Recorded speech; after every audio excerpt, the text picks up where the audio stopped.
Hello friends, આજે આપણે બનાવશું સકરિયામાંથી ટિક્કી, જે ખૂબ જ હેલ્ધી હોય છે અને ઝડપથી બની જાય છે, ટેસ્ટી લાગે છે અને તમે બાળકોને લંચ બોક્સમાં પણ આપી શકો છો. અને સકરિયા ખૂબ જ હેલ્ધી હોય છે. તો આપણે ઝડપથી રેસીપી જોઈ લઈશું. તમે મારી ચેનલને સબસ્ક્રાઇબ કરજો, લાઈક કરજો અને શેર કરજો. તો આપણે આ એક મોટું સકરિયું લીધું છે, તે વજનમાં 250 ગ્રામ છે. એક ગાજર લીધું છે અને આ 100 ગ્રામ ફણસી લીધી છે. આ એક વાટકી પૌવા લીધા છે. આ ચાટ મસાલો છે, આ ગરમ મસાલો છે, મીઠું છે અને રેગ્યુલર મસાલા છે. તો હવે આપણે રેસીપી બનાવશું.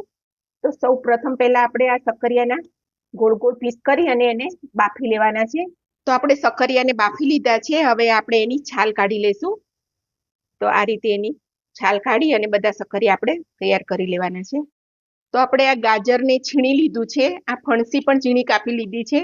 પૌવા અને ધોઈને પલાળી લીધા છે અને આપણા સકરિયા પણ છોલાઈ ગયા છે. હવે આપણે પેનમાં બટર મૂકી અને આને સાંતળી લેશું. તો પેન મૂકી દીધું છે. એની અંદર આપણે 1 ચમચી બટર નાખી દઈશું. એની અંદર આપણે આ ફણસી એડ કરી દઈશું, ગાજર નાખી દઈશું, સેજ હળદર નાખી દઈશું અને આટલું મીઠું નાખી અને આપણે એને સાંતળી લેવાનું છે. અને આપણે આને 2 મિનિટ ઢાંકી અને ચડવા દઈશું. તો આને 2 મિનિટ થઈ ગઈ છે. હવે આપણે એને હલાવી લઈશું. તો આપણી ફણસી અને ગાજર હવે સોફ્ટ થઈ ગયા છે. તો એને આપણે બાઉલમાં લઈ લઈશું.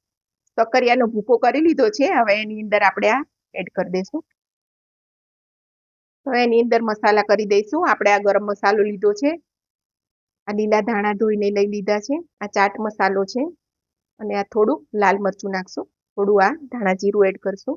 અડધી ચમચી જેવો આ લીંબુનો રસ છે એ આપણે નાખી દઈશું અને આ પૌવા નાખી અને બધું સારી રીતે આપણે મિક્સ કરી અને એનો લોટ બાંધી લેવાનું છે. બાઇન્ડિંગ માટે અહીંયા આપણે ખાલી પૌવા જ લીધા છે.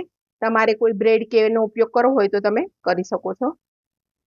આપણે ફણસી અને ગાજરને ચડાવવામાં મીઠું નાખ્યું હતું, પછી મીઠું નથી નાખ્યું, તો હવે થોડુંક મીઠું એડ કરું છું. ચાટ મસાલામાં પણ મીઠું હોય છે, એટલે થોડું મીઠું જોઈને નાખવાનું. આ સમયે તમારે ટેસ્ટ કરી લેવાનું. જો તમને કંઈ વધારે ઓછું લાગે તો તમે એડ કરી શકો છો. તો આપણી ટિક્કીનો લોટ હવે સરસ બંધાઈ ગયો છે, બાઇન્ડિંગ પણ સરસ આવી ગયું છે. તો આપણે હવે એની ટિક્કી બનાવીએ. તો આની અંદરથી હવે આપણે નાની નાની ટિક્કી તૈયાર કરી લઈશું. આ રીતની ગોળ બનાવું છું. મને ગોળ ફાવે છે એટલે ગોળ બનાવું છું. જો આ રીતે કર્યું હોય તમારે લંબગોળ, તો આવી રીતે એના નાના નાના રોલ પણ બનાવી શકો છો. આ રીતે રોલ પણ તમે તૈયાર કરી શકો છો. તો આપણે ટિક્કીની સેલો ફ્રાય કરવાની છે. એની માટે આપણે તેલ મૂકી દીધું છે અને આપણી ટિક્કી તૈયાર થઈ ગઈ છે. તો આ રીતે આપણે બધી ટિક્કી તૈયાર કરી લેવાની છે. તો હવે આપણે બધી ટિક્કીને ગોઠવી દઈશું. તો થોડુંક તેલને આ રીતે આપણે ફેરવતા જઈશું, જેથી બધી ટિક્કીમાં આપણે તેલથી ફ્રાય થઈ જાય. તો હવે આપણે ટિક્કીને ટર્ન કરી લેશું. આ રીતે એક બાજુ આપણે ચડી ગઈ છે, એક બાજુ ફરીથી આપણે એને ફ્રાય થવા દેવાની છે. તો આ રીતે આપણી ટિક્કી તૈયાર છે. તો એને આપણે પ્લેટમાં લઈ લઈશું.